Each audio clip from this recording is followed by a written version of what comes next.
Hello and welcome back to the channel. My name is Krashy, and today with me I've got the man Loosh. What up? Loosh. All right, so we're doing something slightly different. We're going to be duo VOD reviewing this game that we got during our practice session.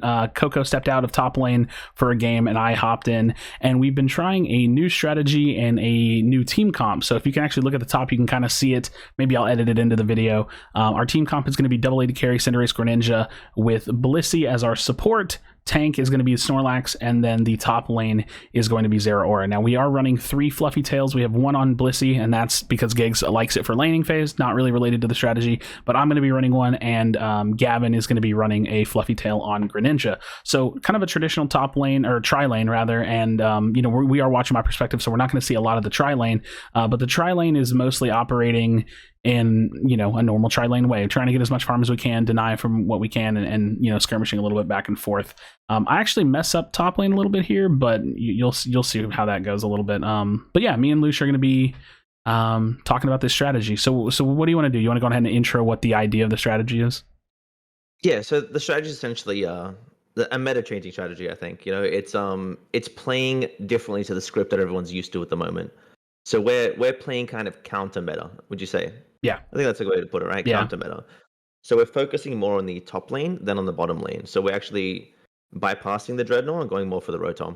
Yeah, and this is actually one section where I messed up. I try to slash him, and it gets canceled. So I actually think that I wouldn't have died, and we probably would have got that kill if I would have been a bit more proactive. It's cool to see this too, because I never get to see the top lane perspective. Yeah, and then my brain did pull the Gavin, and I didn't have score shield, so I tried to score shield. So yeah, I love you, Gavin. It happens. So I kind of messed up the top lane a little bit, and I give him a pretty nice dunk, but it's not really that big of a deal. But so yeah, essentially our goal when we're trying to pull this strategy is, and we kind of build in assurances. The idea behind bringing multiple Fluffy Tails is not just for like fast objective shred on Rotom, but also will potentially play a role in Zapdos as well, which it usually doesn't, but could. So 750 on the clock. The bees have been killed at this point. The next round of bees are going to be coming up soon, and we are going to be looking to rotate to the top lane, which is again very anti-meta, very different from that traditional script. And I feel like I don't want to give it away yet. As soon as we see, you can see on the map now, we have Lush and all of them rotating up at a little after 7:30 or near 7:30. And what you would normally see something potentially happening in bottom lane is what we're doing in the top lane. Yes. So the rotations are coming to the top lane instead of the bottom lane, which is teams just don't really know how to deal with this at the moment. I think they're caught very off guard by something like this, and it's very powerful. It's very powerful. Yeah, there's a lot of potential. But we've explained kind of like what we're doing is off meta, but we haven't really explained why. And I wanted to kind of get to the footage for that. So now the Fluffies go out. We're gonna go ahead and blow this up really, really quickly. So we're killing Rotom incredibly fast, which is really important because if you actually look at the map, Dreadnaught's not down yet, and so the timer for respawn for Rotom is going to be incredibly early. Now, 6:42 on the clock. They don't have their jump pads. We want to dive this. We want to push this. The new buffs to Rotom makes this incredibly, speedy to get to the goal. And it's really hard to answer to what we're doing.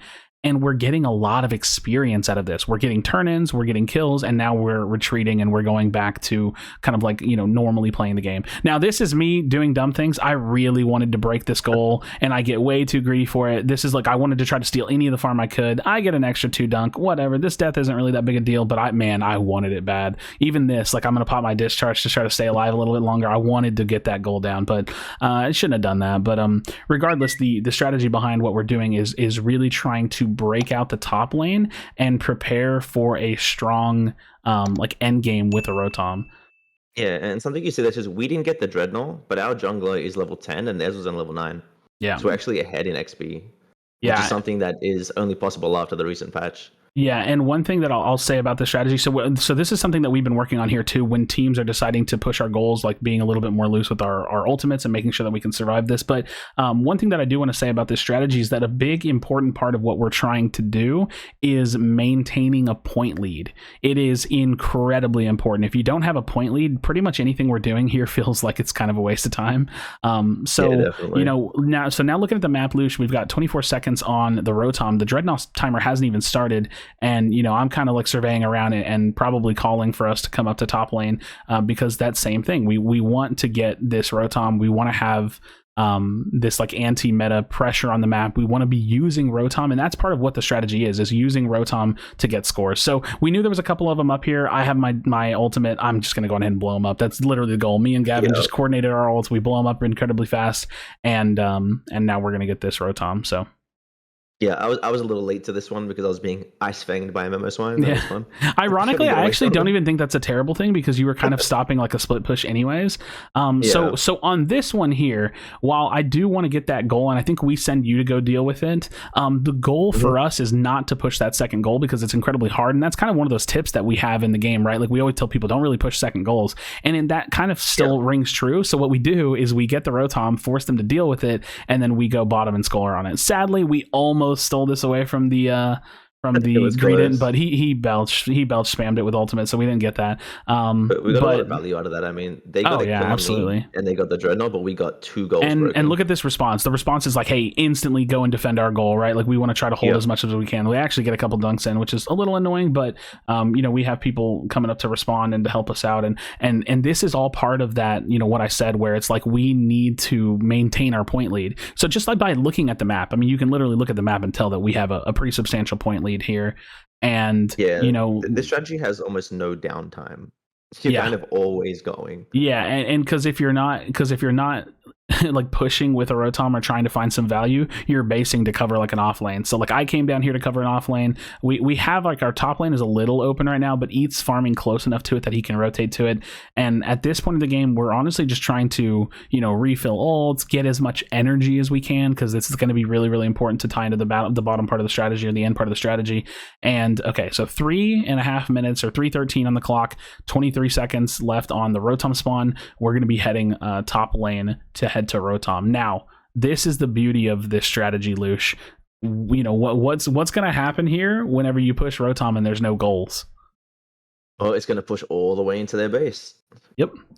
And all right, so using our ultimates in this fight, really, really important fight. I need to get back out of here. So I back out of there. I kind of keep myself alive. You've re-entered the fight or entered the fight now, and we're kind of like aggressing together. So really staying together with the death ball. That was a really nice heavy slam there. I was able to capitalize on that.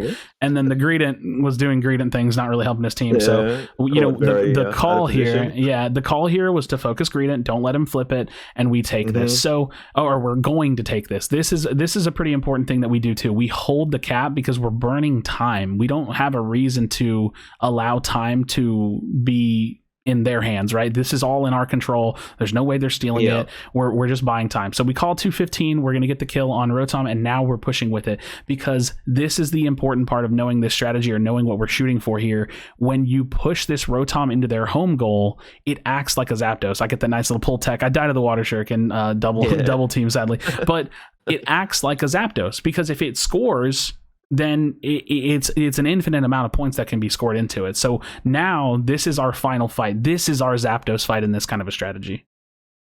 Yeah, so the beauty of the strategy is like you don't have to flip Zapdos for this to work. So you don't have to worry about that panicking fight in Zapdos. Like you can actually ignore it completely and still win games, which is incredible to me. It's incredible to be able to play the game so differently. Yeah, absolutely. And so I'm up now. I'm about to get my ultimate back, which is why I'm farming really quickly. And, while we do lose some people, we have a massive point lead. I'm looking over at Zapdos. If it was a little higher, I maybe could have gone for it. But we're not really concerned here. And the reason why is because our point lead is huge. So we're kind of assessing where they're going. Me and Lush are talking about it right now. And we're like, okay, you know what? Let's stop as many of them as we can, right? And and then we're going to get a call here in 2 seconds anyways. So we get the call. You have a huge lead. They do score an extra 100 points. So this kind of threw us a little bit. We didn't know if we needed to push or not. I just wasn't sure what the timing of the points were.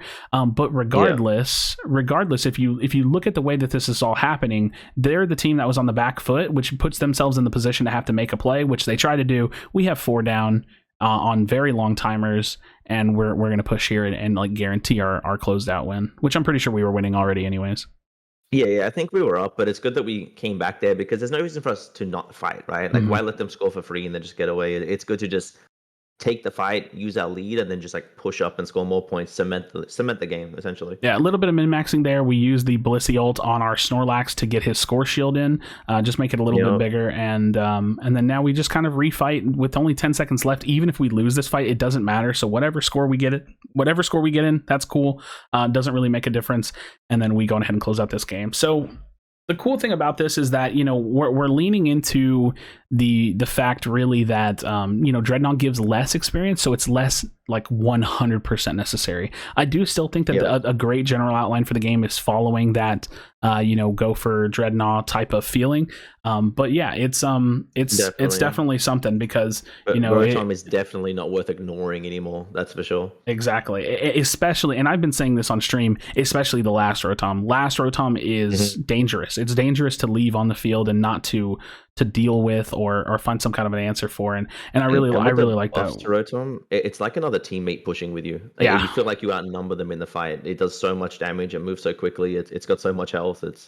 It's really useful to have. Yeah. So, for the sake of saying, we're no pro team, we're a competitive team that's like working to improve and trying to get better and stuff. And so we really don't know what iteration of this strategy is. We really don't know where this can go and what it's capable of doing. But we know that we're kind of pushing it and we're looking for opportunities and we don't even we really don't even know what team comp we think is best for it. But we're messing around with it. So let us know some thoughts in the comment section down below. As always, friends, make sure you check out the link in the description and the pinned comment. You can find Lush. Lush is a great friend and teammate and content creator friend of mine. So yeah, definitely go give Lush some love and sub to his channel. He's been posting gameplays and all kinds of discussions and things and just doing Unite content. So let us know your thoughts on the strategy, what you think about it, right? Like I'm interested to read, although again, like we don't even have this idea like optimized and really planned out the way that we want to. Yeah, we're definitely still refining it.